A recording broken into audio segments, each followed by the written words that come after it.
Well, hey, Amazon, have you missed book fairs from when you were a kid? I loved walking into book fairs at school and being able to go through all the different stories and pick out the ones that I wanted to take home with me, which is why we've started Book Fair Live here on Amazon every single Tuesday at 6 p.m. Eastern. Every single week, I bring you brand new authors to talk all about their stories and pitch them to you.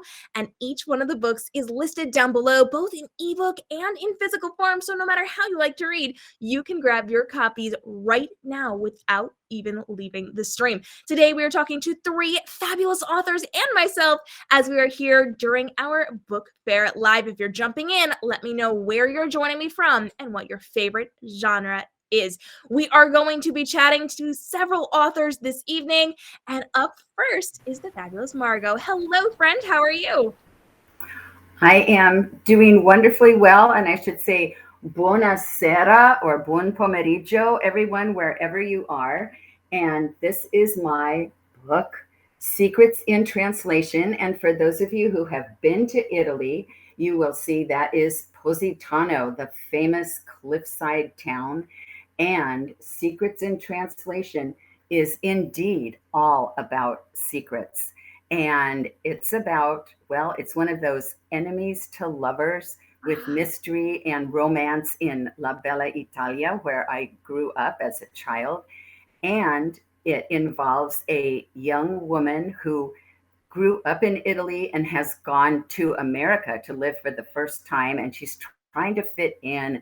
And then there are the mean girls, of course, who say, oh, the Italian is trying to get attention and all that. So she's trying to pretend she's never lived in Italy and she's just like all the other American girls.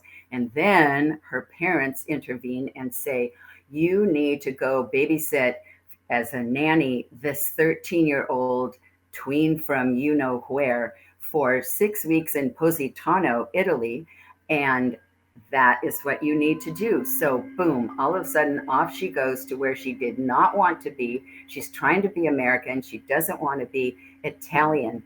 And so there she is. And oh my goodness, she meets, oh, be still my heart. First Giovanni, and then she meets Carlo.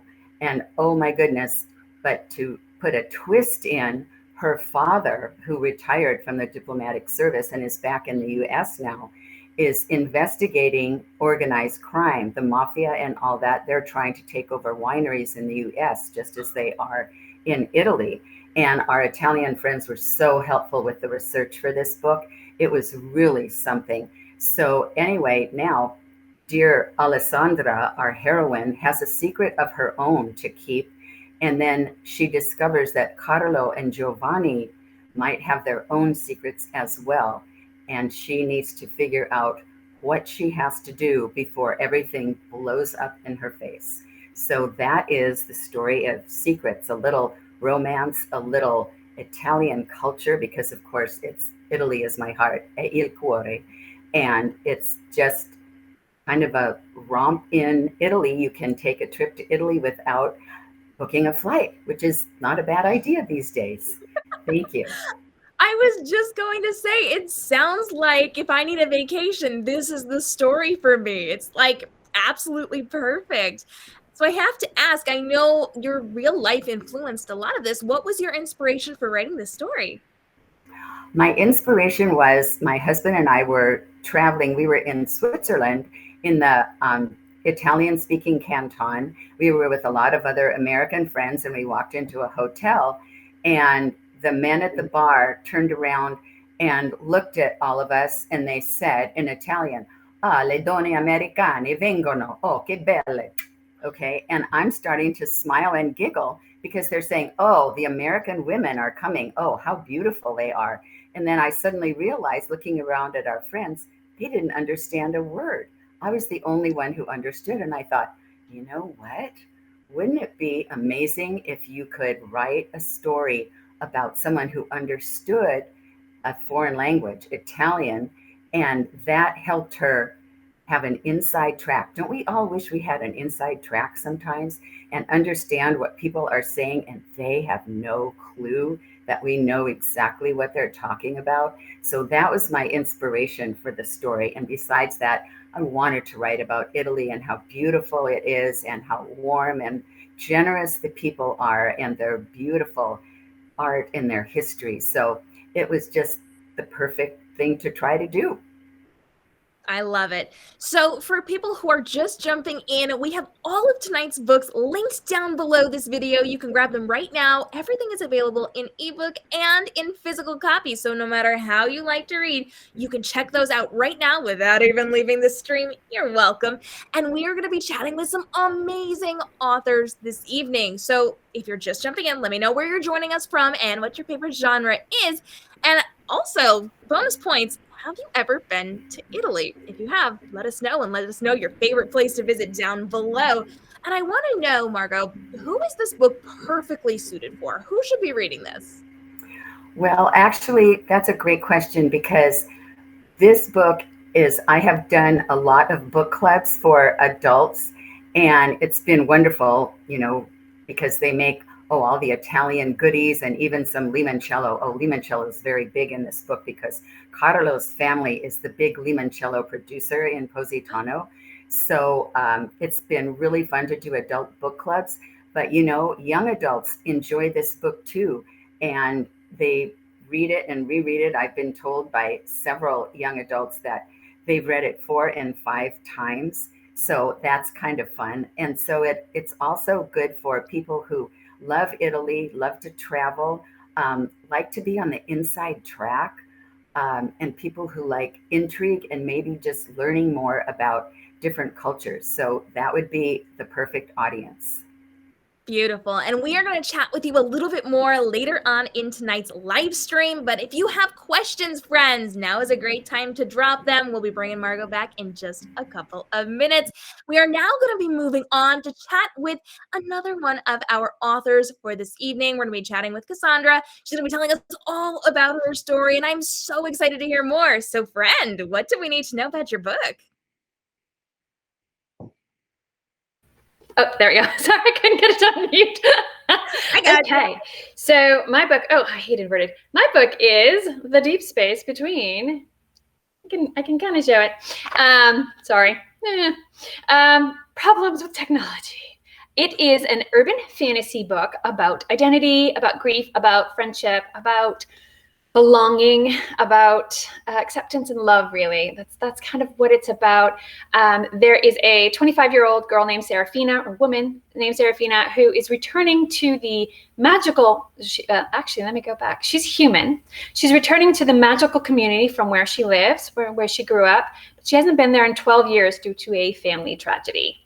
So she's returning to the house she hasn't been in since she was 13. And she is trying to figure out her place in life. She's finished college. She doesn't have a job. She doesn't really know who she is. So the journey for her, there's a couple of things, but the journey for her is try to figure out who she is. But there's also some funny things happening in town. People are missing. So there's a mystery, which I love. I love mysteries. It's my favorite genre. And there's a voice. She had an imaginary friend when she was growing up, and the imaginary friend is not so imaginary.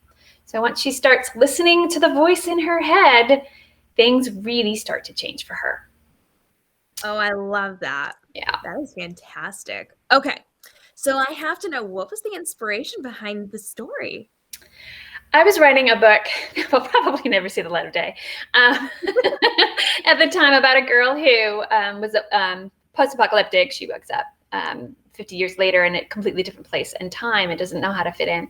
And I was writing that book, having trouble with that book, and I had a daydream about a girl with a boogie woman inside her head, a girl who was an outsider, a girl who felt different from her family, a girl who never really felt like she fit in, which was a lot of how I grew up. So it does feature some echoes with me, not totally echoes, but and so that prompted me to write down the idea, and then it kind of grew from there. My husband built the world for my book. So even though I wrote it, it's completely me that wrote it.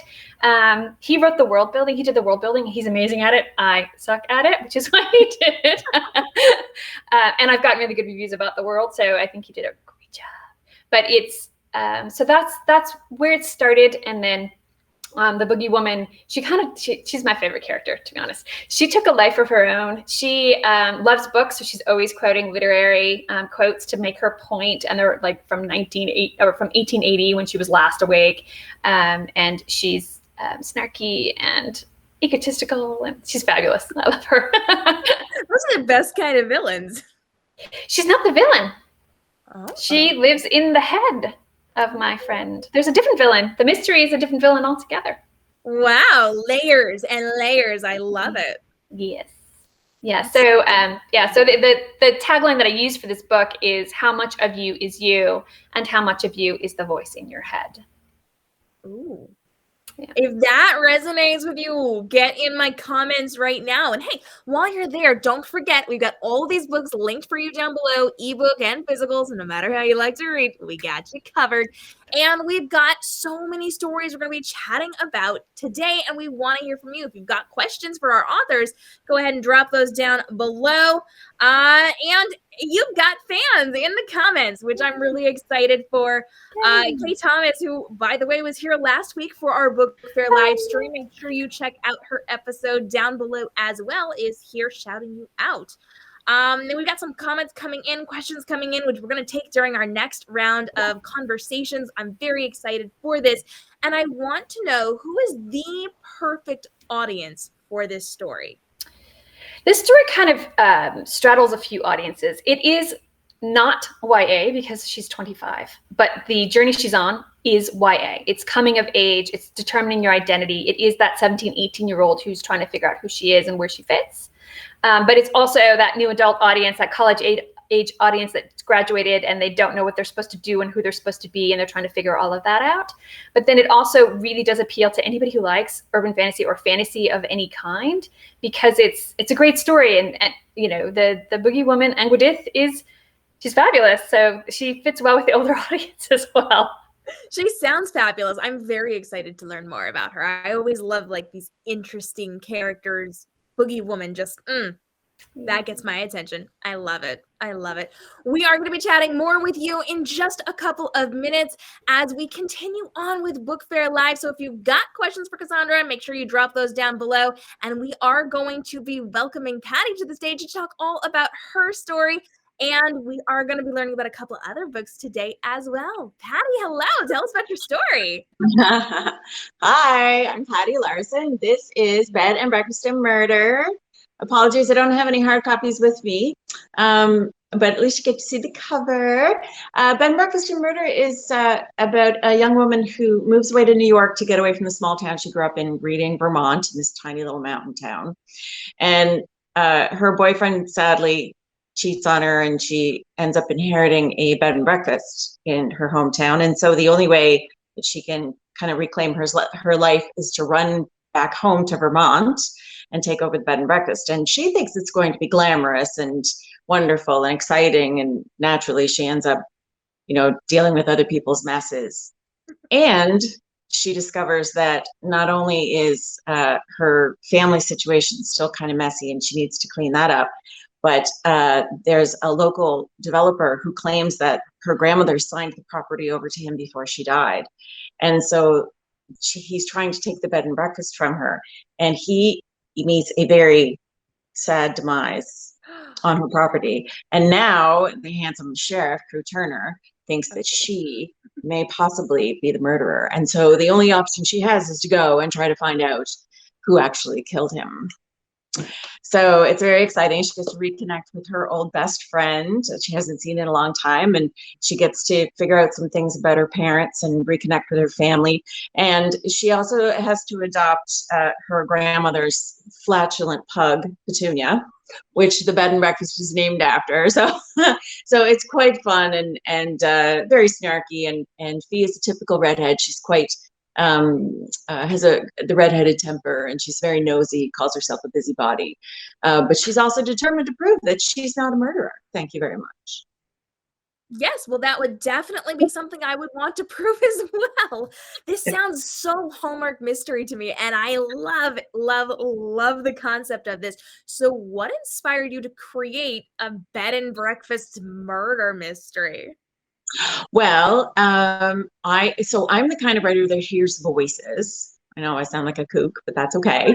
And Fiona's voice popped up when I was looking for a new series to write. And my sister, my eldest sister, actually ran a bed and breakfast, and I helped her a little bit. So I had a little bit of experience. Plus, I worked in the service industry when I was younger, so I had some experience in the whole bed and breakfast hospitality, yeah, so the combination of Fee's voice plus Petunia, I have two pugs, Jelly Bean and Lula Bug, and Petunia is kind of an amalgam of those two very farty, very funny little dogs. So it just sort of all fell together. And plus, when I was little, my parents took us to New England, the White Mountains, the Green Mountains, etc. And so I have a real love for that part of the world. Fantastic. Oh, I love that. I love that so much. And I love that you pulled so much from your own experience into the story as well. It's so much fun when I see authors pulling things that they know into their stories and just being able to talk about it in interviews like this. And I have to know, who is this book the perfect fit for?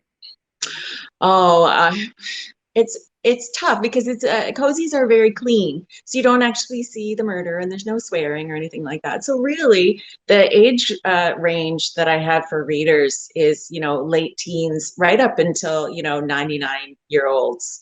I do find that a lot of women really love cozy mysteries. We love going on Netflix and watching those true crime shows and about serial killers, and so cozy mysteries really appeal because the lead character is so funny generally and so fun, and nobody likes the dead person, and so you're rooting for the detective and trying to figure out who done it. We love that part of it. We want to figure out what happened. So really I find it appeals to, I have readers from every walk of life.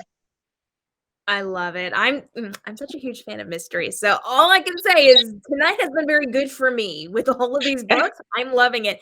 And if you're loving it too, friends, these are all linked down below in ebook and in physical copies, paperback, hardcover, all the good things. You can grab them down below right now while we're here hanging out. And if you do grab any of these books, make sure you let us know in the comments because we love to shout you out. And if you're loving on these stories, tell us what you find most intriguing about them, and we'll shout you out while we're here on air as well. We're going to be answering some of your questions from down below in just a couple of minutes, and we're going to pull Patti back up on stage momentarily.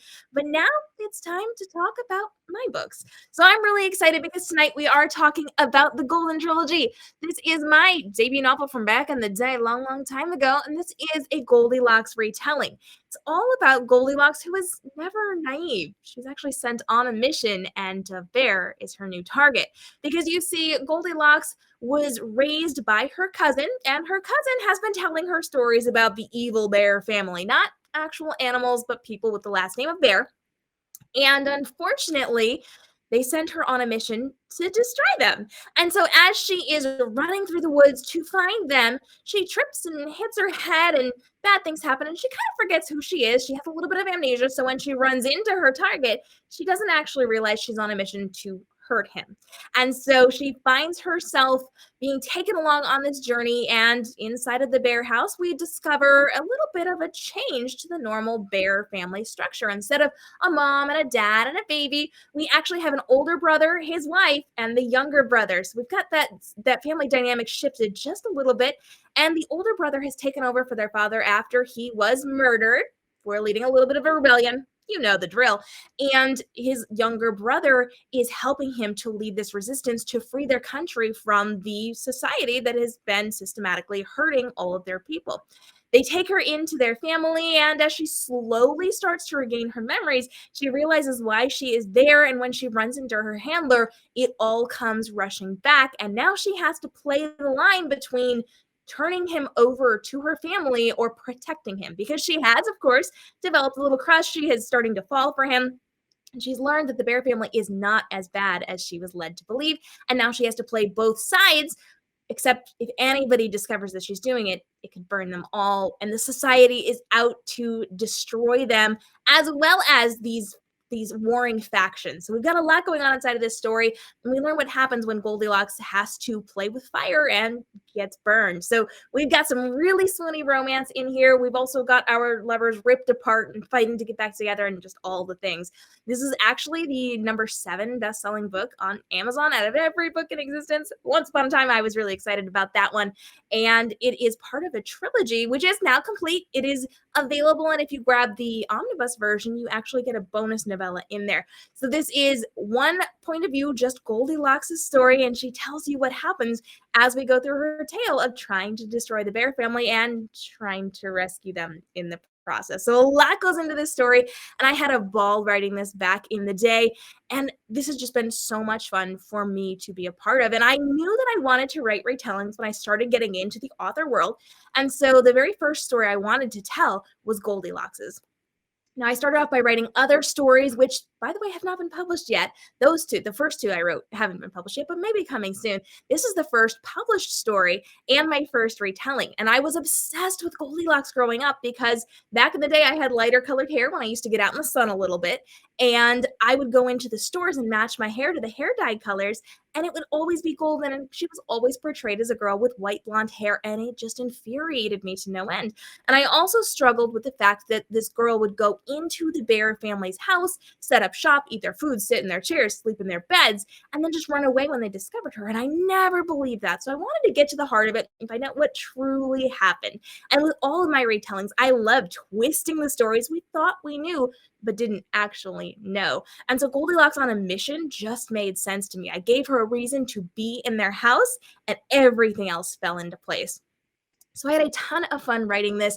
This is YA and is amazing for anybody who loves retellings, those dark twists, a lot of adventure. There is a little bit of torture in this one. So like if you're a little sensitive, there's like a section you may want to skip over, and that's totally fine. Other than that, we got a lot of swoony romance. We've got a lot of danger. We've got a lot of adventure, and we've got some very dark twists on a well-known fairy tale from back in the day. And if you've got questions, we want to get those answers. So go ahead and drop those down below for us, and make sure that you are clicking on these stories. If you buy any of today's books, we're going to shout you out. Go ahead and let us know that you are here hanging out and getting those books on your to-buy list, to-read list, all the good things. Oh my goodness. Listen, I don't know who you are because it says Kindle customer, but Dove Bear is the best boy. And I agree. Thank you. Oh my goodness.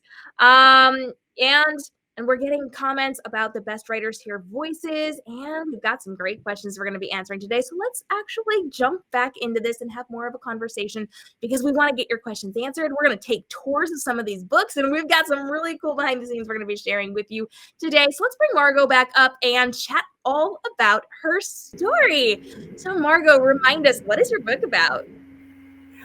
Oh, it's about a girl who returns to Italy where she grew up, and she's been trying to become American. So it's a real conflict for her.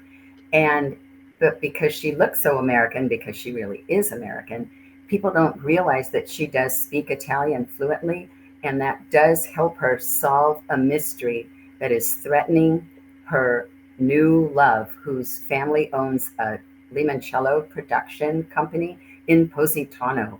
And also, there's another young man involved, Giovanni, whose family owns a restaurant, and she thinks they might be involved somehow. And there are some strange things going on in Positano. A body floats up on the beach. And then in addition to all that, she has to keep from everyone her own father's secret back in the US, who's investigating the mafia taking over wineries. So she has a lot of secrets to keep. And she also has to wrangle rebellious 12-year-old Carrie, who is just a piece of work. And so she's got her work cut out for her. And in the meantime, she enjoys beautiful Positano and, oh, those good-looking young men, Carlo and Giovanni. That's what it's about. I'm most excited about meeting these two men. The way that you're just describing them, I'm so excited to read more about them. And oh, I just have so many questions, so many wonderful questions that I want to ask about them. And I'm hoping somewhere along the lines, someone has created you some fan art of these boys. That's all I'm gonna say. Great idea. Right? I love fan art. Fan art is the best, especially when it's about book boys. We're gonna leave it there. I want to make sure we're answering questions from our audience as well. And in just a minute, we're gonna take a tour of your book. But we do want to know. Oh, people are saying they need all of these books. Good choice. Grab them right there. We got you covered. People are asking, is this a past, present, or a future type book?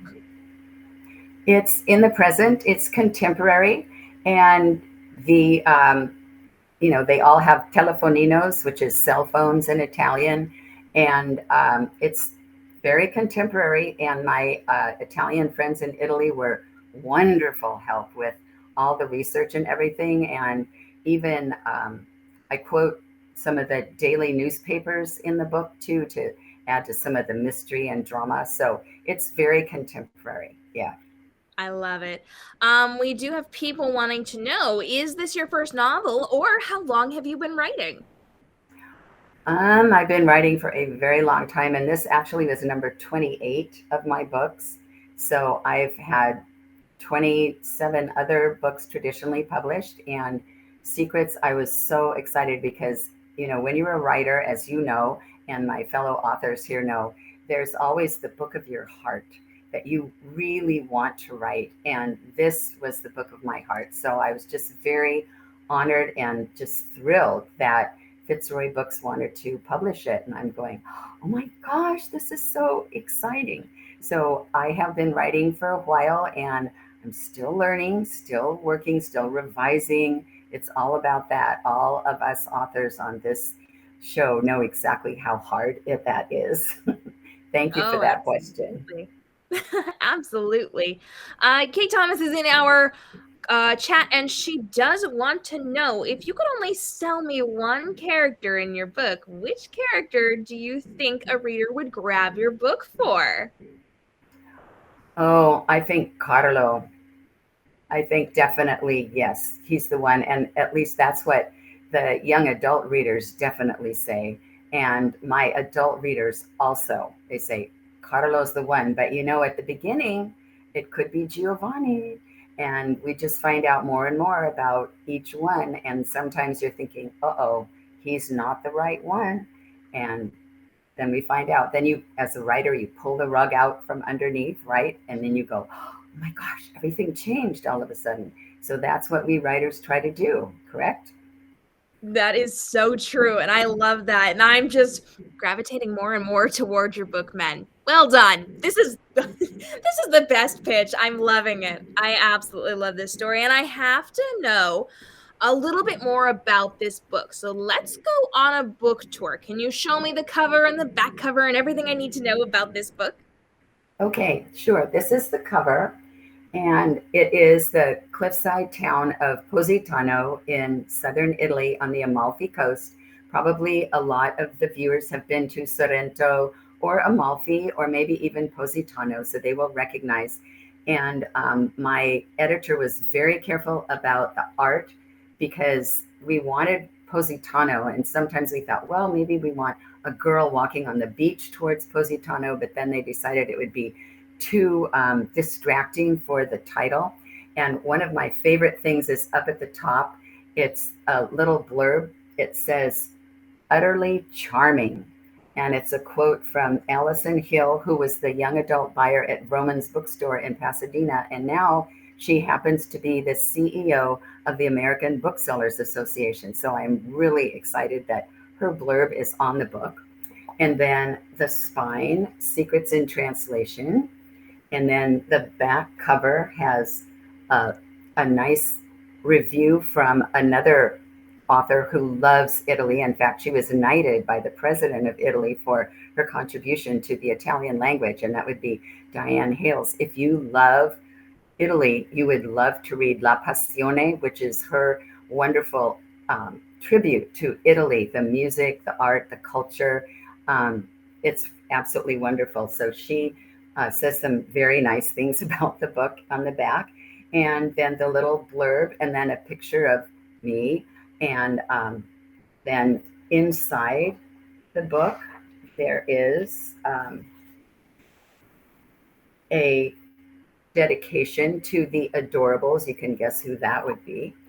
And I also have an acknowledgement section at the end for all of our Italian friends, for all they have done for the manuscript. I had some friends even go out to the end and take pictures of the Torre Clavel because I needed it from a certain angle and I couldn't find it on the internet. So bless her heart, Carmela walked out there with her camera and took pictures, and they all told me which newspapers to read to keep me up to date in Italian, and they were just wonderful. So I really wanted to acknowledge them. So that's the tour of my book.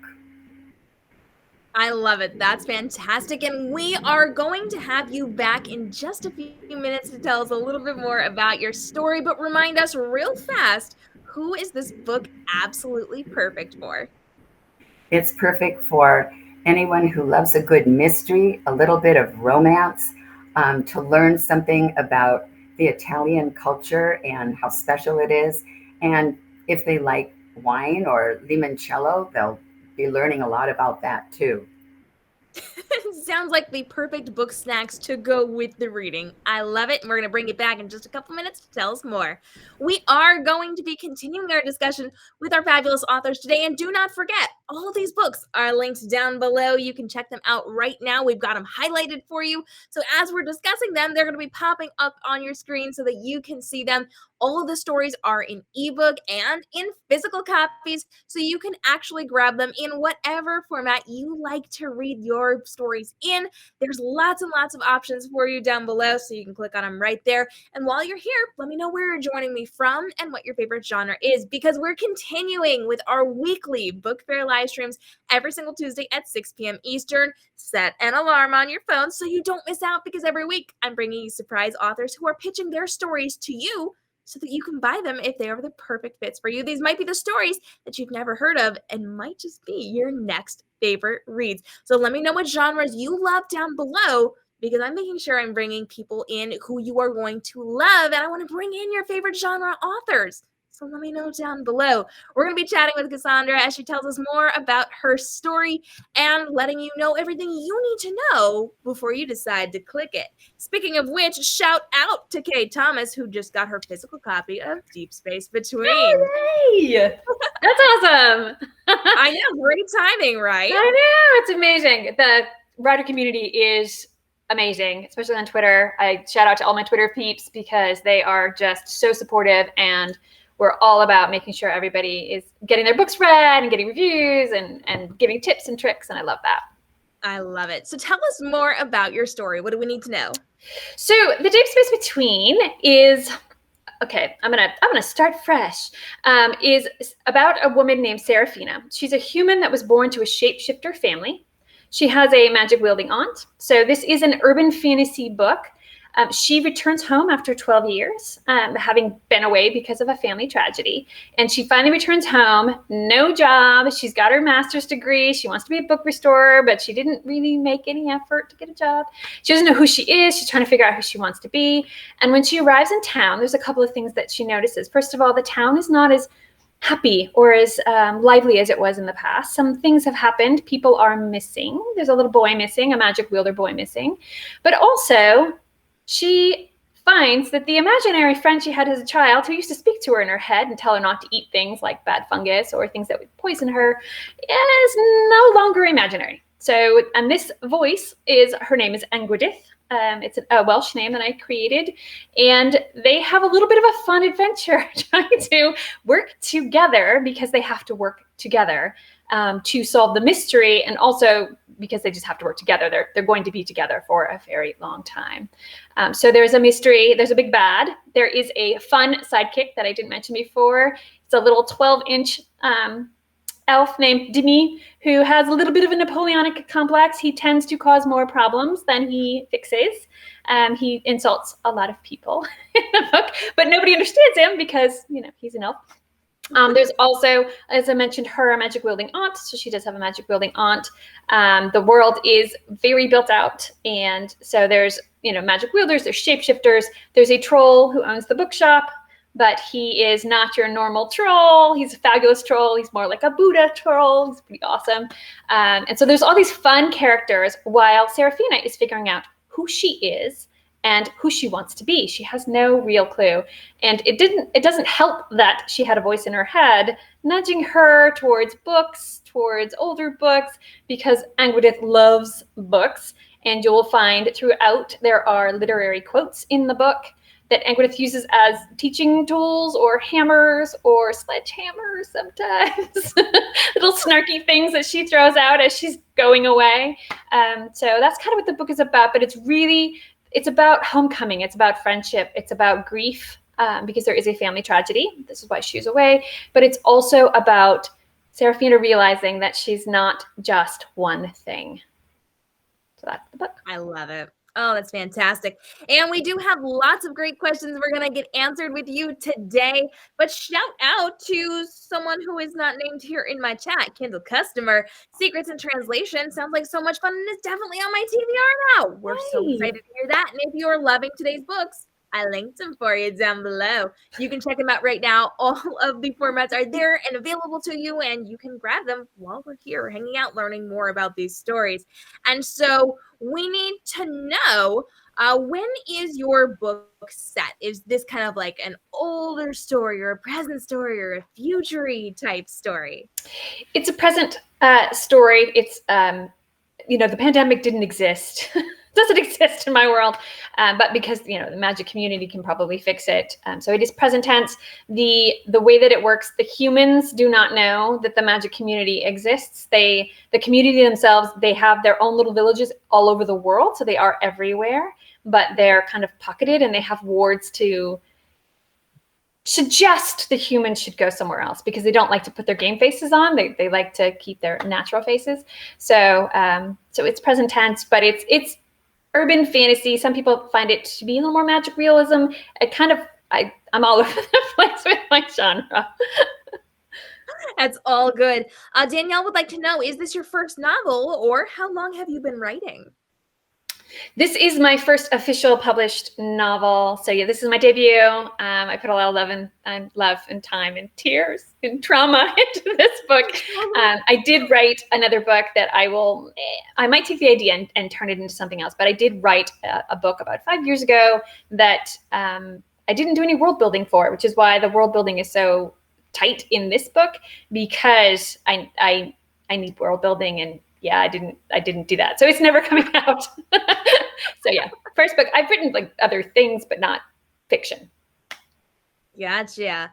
A Kindle customer whose name is not here in my chat would like to know, what's the best season to read your book in? The book is set in the summer. It's very hot, but it's in the woods. So I think summer and maybe just on the tip of fall. As the leaves change, as her life changes, that could be a good time, but it'll be summer.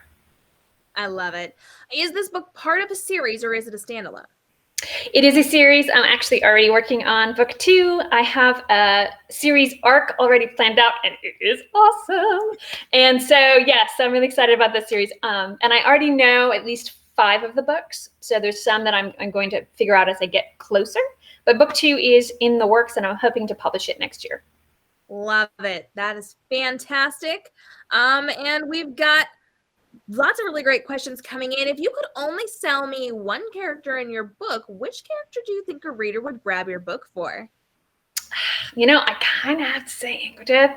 People love Serafina because she's a human and figuring things out, but Angudith is wise and stupid all at the same time. She's very sarcastic. She knows everything, but she doesn't. She's learning. She doesn't know everything. She has her own journey. She has her own character arc. So the book is split. There are 2 point of views. Mostly it's Serafina. Angudith, I believe, has 4 or 5 chapters of her own where it's from her perspective.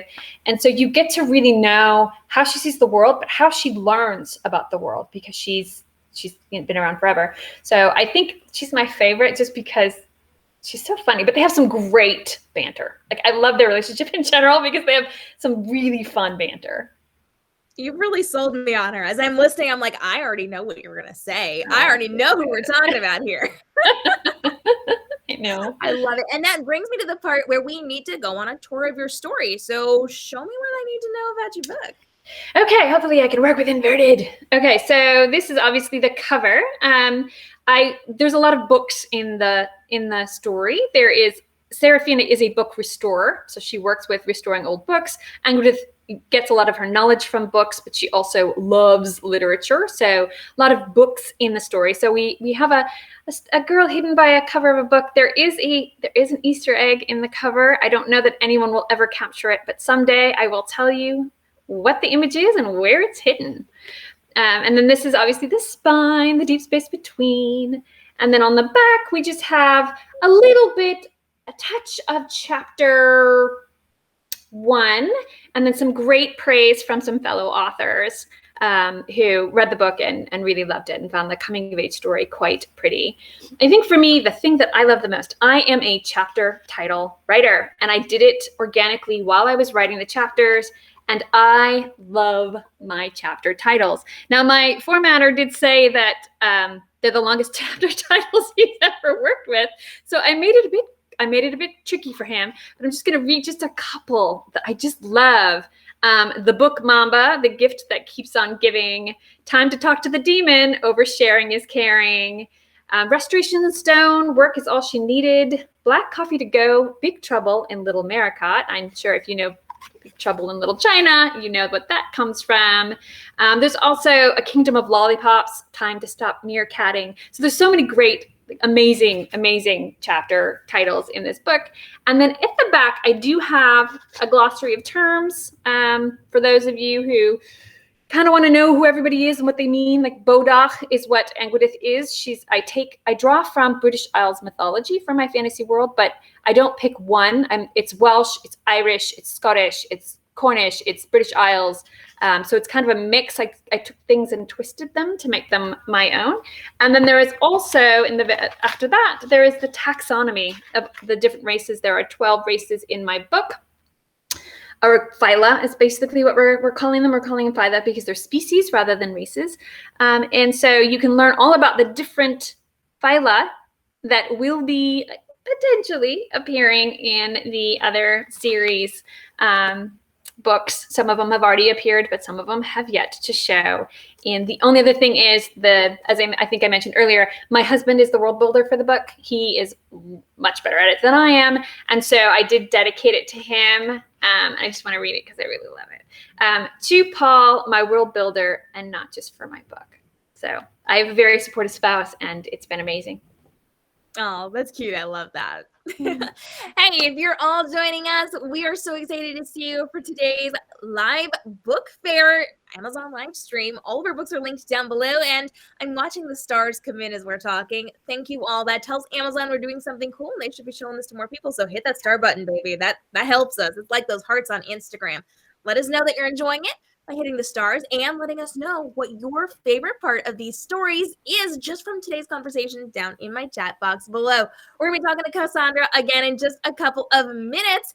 And right now, we're going to switch over and chat with Patti. She's going to tell us all about her story, and we're going to learn all sorts of fun, fabulous things about her tale. So Patti, what do we need to know? So basically, Fiona Fleming runs away from home to live in the big city, and when her grandmother dies and leaves her bed and breakfast, Fiona is lured back to Reading, Vermont, this tiny little mountain town where she adopts her grandmother's pug, Petunia, and takes over her bed and breakfast, only to discover that the bed and breakfast, the ownership is up for debate because the local developer guy seems to say that he has a signature from her grandmother before Iris passed away. So when he turns up, not quite alive anymore, Fee is blamed for the murder by the new handsome sheriff. Oh, why does he have to be handsome? And so Fee she's the daughter of the former sheriff, so naturally she's nosy and she's a redhead. So she doesn't take no for an answer. So she's out trying to figure out who actually did it. So, the sheriff will ask her out on a date instead of putting her in jail. That's the ultimate way to do it. Make sure you get the date and not the jail time. Yeah. And not annoy him so much by digging into his case that he, never wants to see you again. That is a very fair point. I love it. Oh my goodness, I love it. We've got a lot of questions coming in. We want to make sure we get all of these answered today. So we know that this is more of a contemporary story, so we're in the present for this one. Absolutely. Yeah, it's in, like I said, it's in a tiny mountain town called Reading, Vermont, in the Green Mountains. It's fake, obviously, it's not a real town. But yeah, it's totally contemporary. Love it. And was this your first story, or how long have you been writing? Full time, I've been writing almost 12 years. I don't know where this falls in my list. I'm at 156 titles in publication at this point. Wow. That's Yeah. pretty good. That's amazing. Okay, well, make sure you check out her Amazon page. Yeah. Put the book down below and make sure that you are checking out all of these amazing stories. And we're getting a lot of really fantastic questions, like if you could sell me one character in your book, which of your characters do you think a reader would grab your book for? I've been told time and time again, it's actually the lead character, Fiona Fleming. I have people write to me because it's told in first person and she's laugh out loud funny. The mental gymnastics she goes through in her own head are quite hilarious. And so she cracks me up and she cracks up my readers, and they'll message me and say they wish they could go to Reading and stay at Petunia's and meet Petunia the dog, obviously, but hang out with Fee in the kitchen and just listen to her rattle on, because she's very opinionated and very much a busybody, very nosy, and she has a redhead's temper, so she's quite fun to have a chat with. So with that in mind, I need to ask, are you a busybody as well? Do you like to be very opinionated and have your presence in everything? No, not at all. In fact, I'm an introvert. So Fee is not. She is definitely an extrovert. I love it. Oh, that's so funny. People are wanting to know, do you have any plot twists in your book to be looking forward to? Sorry, my phone is ringing. I apologize. I should have turned that off. What was your question? Do we have plot twists inside of the story they can be looking forward to? Oh, absolutely. And I can't even tell you what the plot twists are, because if I tell you what the plot twists are, it'd ruin it. But I have a lot of readers write to me and say, oh, I had no idea who did it. So that makes me happy as a mystery writer. That's so exciting. I love it. I'm such a fan of mysteries, and I love big plot twists where you don't see things coming. So that is fantastic. And we've got people asking about the comedy and the romance. So how much of that can we be expecting? The comedy starts from page 1.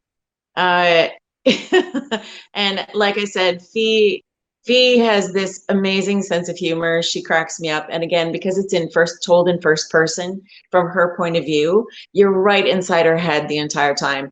And she can't help it. Crew Turner is this tall, dark-haired, blue-eyed, gravel-voiced, guy from California who's come to her small town to take over as sheriff, and he smells delicious, and he's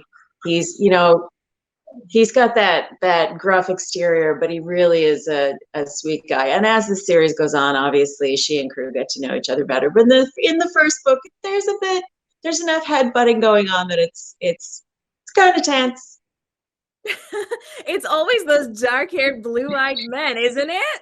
Oh, yeah. My goodness. I love it. And so this is part of a series, correct? Mm-hmm. Yes, there are 14 volumes in her first series, and her second series, there's 6, with another one coming out at Christmas time. Oh, well, perfect timing if you guys need Christmas presents. We got you. Books are linked down below. Make sure you are grabbing those right now. You can get the entire series tonight if you want, which from what I'm hearing, you should just do right now anyway. Like, we don't even need to test it. Just jump in. It's going to be good. It's going to be worth it, especially if you're loving on that comedy. And before I let you go, I want a little bit of a tour of your cover. So what do we need to know about this cover? Because we've got some interesting things on this cover. Oh, absolutely. And again, I apologize I don't have a hardcover with me. I'm trying to do this so it doesn't get light. So the amazing Christina White created my bed and breakfast covers, or my Fiona Fleming covers. And as you can see, my lovely redheaded Fiona is front and center with her adopted pug Petunia, the flatulent and rather opinionated pug she's quite a feature actually in the books. Everybody loves Petunia. And as you can see, Fiona is delivering some murder on that plate. Oh, I love it. I love it. That's fantastic. And we're going to hear a bit more about your book in just a couple of minutes. We are getting toward the end of today's conversation, but we still got a little bit of time, which means we need to talk about my story as well. So if you're just jumping in, hello and welcome. Let me know where you're joining me from and your favorite genre down below. Don't forget, all the books are highlighted on the page today. You can grab an ebook or in physical book form. And Golden is the true story of Goldilocks and the Three Bears. You see, she wasn't actually naive. She didn't just wander into their house, set up shop, and run away when they showed up. She was sent there on a mission to destroy the bear family, who are actual people, not bears. And they are people who are kind of leading the charge against the society who is systematically murdering the entire country. And we have two warring factions working against the society, but also against each other. Goldilocks was raised by her cousin, who fed her all sorts of stories about the bear family and how horrible they were. So as she's sent on this mission, her goal is to bring back information to help her cousin destroy them. And unfortunately, she hits her head along the way and loses her memory. So as she was suffering from this amnesia, she gets to know Dove Bear, his older brother, and his sister-in-law are Mama, Papa, and Baby Bears. And she learns they aren't quite as evil as her cousin led her to believe. And now she has to play both sides and hope she doesn't get burned in the process. Hint, everybody is gonna get burned. So there's a lot that goes on inside of this story.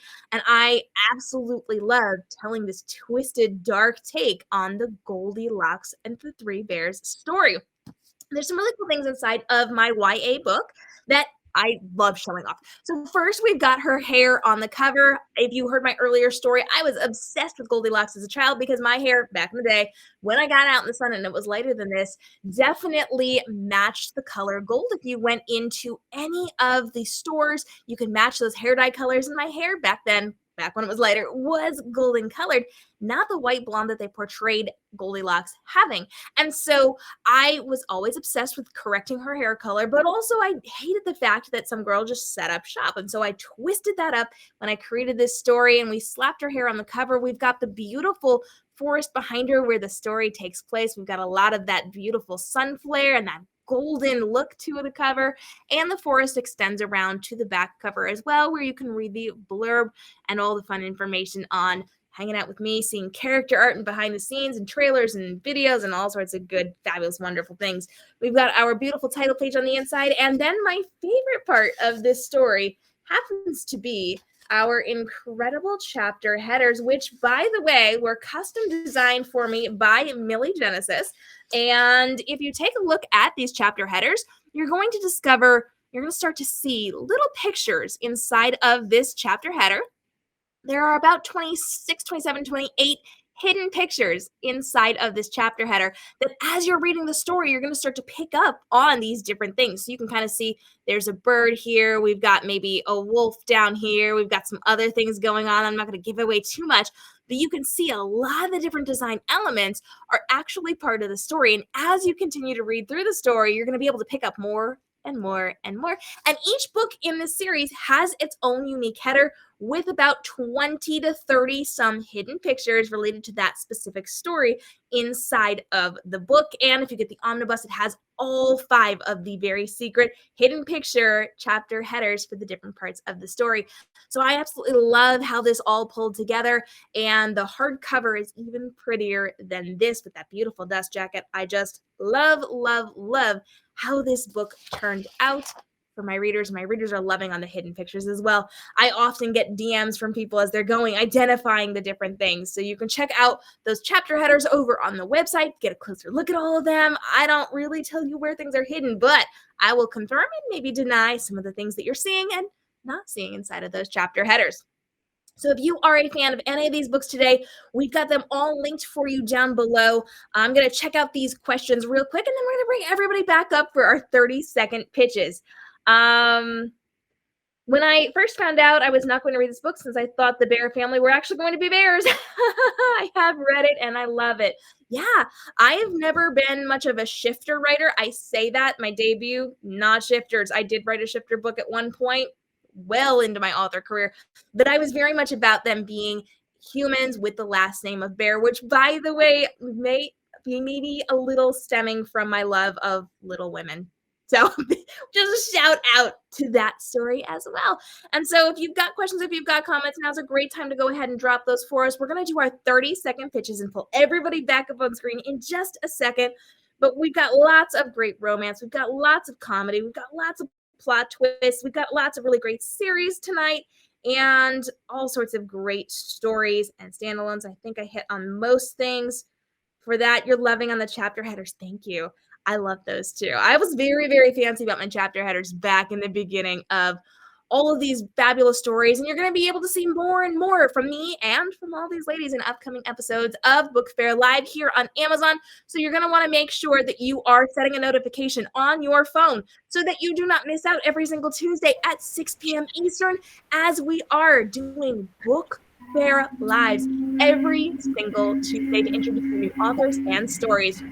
We're going to jump into our 30-second pitches. So Margo, take it away. Mystery, intrigue, wine, limoncello, coming of age. Will Alessandra accept that she's truly Italian at heart? I love it. Fantastic. If you have not grabbed it, now is the time. Go ahead and grab it down below. Cassandra, remind us about your story. Serafina never expected to return to her hometown after a 12-year absence. And when she gets there, she finds things have changed. The bustling square is no longer bustling. People are missing, and her family secrets are coming to light. Love it's not it. until she listens to the voices inside her head that she realizes just how much has changed. Perfection. Patti, remind us all about your story. So it's a girl, a pug, and murder. Fiona Fleming comes back to Reading, Vermont to take over her grandmother's bed and breakfast, only to find out the ownership is in question, and the guy who's questioning the ownership dies, and she's one of the prime suspects in his murder. Fantastic. If you haven't grabbed it, make sure you do. All these books are linked down below. And of course, there is the Golden Trilogy by me, K.M. Robinson. This is all about Goldilocks never being naive. She was sent on a mission, and a bear is her new target. It is a very twisted take on Goldilocks, full of swoony romance and lovers being ripped apart and really mean things, because I'm a vicious author. If you're excited about any of these stories, I've linked them all down below. We've got the sweet, we've got the lovely, we've got the torturous. We have everything you could possibly want in tonight's Book Fair Live, and we're here every single Tuesday at 6 p.m. Eastern, hanging out with brand new top secret authors, pitching their stories to you. We do not want you to miss out, so make sure you hit up our page. Make sure you give us a follow. Thank you for all the stars coming in. I see those coming in. Y'all are great. And we will see you again next week for more stories, more authors, and more amazing bookishness. Bring your friends to the party next week, and we will see you there. Until then, have a fantastic week, and we'll see you next week for our next Book Fair Live. Bye, friends.